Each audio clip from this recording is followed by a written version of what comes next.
नमस्कार, आदाब, सत श्री अकाल। मैं हूं आपका होस्ट, आपका दोस्त प्रकाश घई और स्वागत करता हूं आपका आपके अपने चैनल में जिसका नाम है बॉलीवुड डायरीज। उत्तर प्रदेश के मेरठ में एक कश्मीरी पंडित परिवार हुआ करता था। इसके मुखिया थे मेहर चंद। इस परिवार में एक बच्चे का जन्म हुआ। जब यह बच्चा 4 साल का हुआ तो उसने गाना गाना शुरू कर दिया। आवाज सुरीली थी, सुरों का पक्का था। परिवार वाले, रिश्तेदार, दोस्त सब खुश रहते थे उस छोटे से बच्चे की गायकी के हुनर से।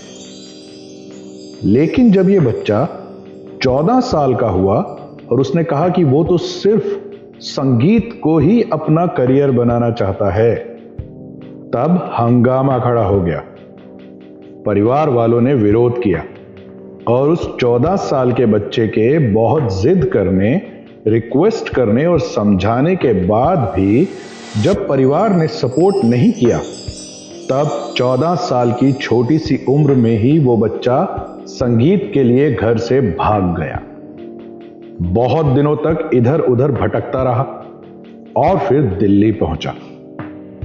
पेट पालने के लिए संगीत की ट्यूशन्स देना शुरू कर दिया, पर साथ में ही अपनी पढ़ाई भी जारी रखी। इस तरह कई साल बीत गए।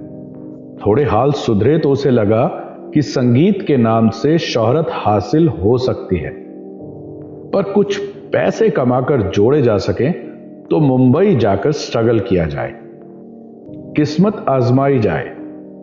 अब कुछ पैसे जोड़कर और दोस्तों से कुछ कर्ज लेकर उसने बिजनेस शुरू किया, हैंडीक्राफ्ट एक्सपोर्ट करने का बिजनेस।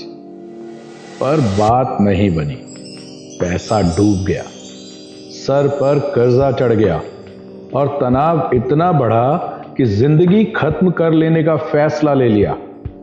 आत्महत्या, खुदकुशी। लेकिन वक्त और नसीब ने कुछ और ही सोच रखा था। खुदकुशी की कोशिश तो कामयाब नहीं हो सकी, तो फिर उसने सोचा कि सन्यासी बनकर, ठक्कर, फकीर, साधु बनकर रहूं।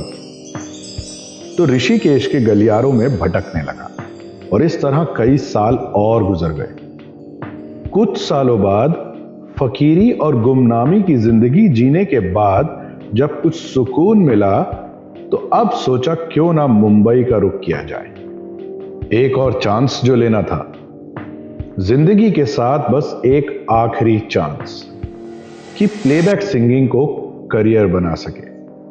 राह मुश्किल थी, जेब हमेशा की तरह फिर से खाली थी, लेकिन हौसला बुलंद था। मुंबई पहुंच के घिसी हुई टूटी फूटी चप्पल में स्टूडियो भटकने लगा और आखिर एक दिन मौका मिल गया एक एड फिल्म में जिंगल गाने का, और वो जिंगल चल निकला। कामयाबी नजदीक आने लगी, काम मिलने लगा, आर्थिक माली हालात बदलने लगे, फिल्म वालों से पहचान भी बढ़ने लगी और कई सालों बाद मौका मिला एक फिल्म में प्लेबैक करने का। जब पहला ही गाना आया तो वो सुपरहिट हो गया। फिल्म थी अंदाज और गीत था रब्बा इश्क ना होवे। अब देखिए, 14 साल की उम्र में संगीत के लिए घर छोड़ने वाला वो बच्चा जो एक दिन हताश होकर खुदकुशी करने तक की कोशिश कर चुका था, किस्मत ने उसके लिए कुछ और ही सोच रखा था और पहुंचा दिया उसे आसमान की बुलंदियों पर, जिसका नाम है कैलाश खेर। तो दोस्तों, आज के लिए बस इतना ही।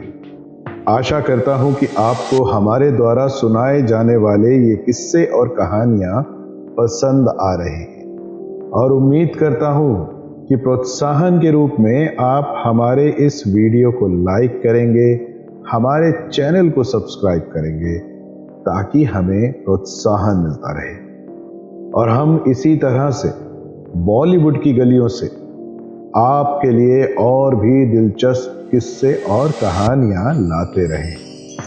दुआओं में याद रखिएगा। जय हिंद, जय भारत।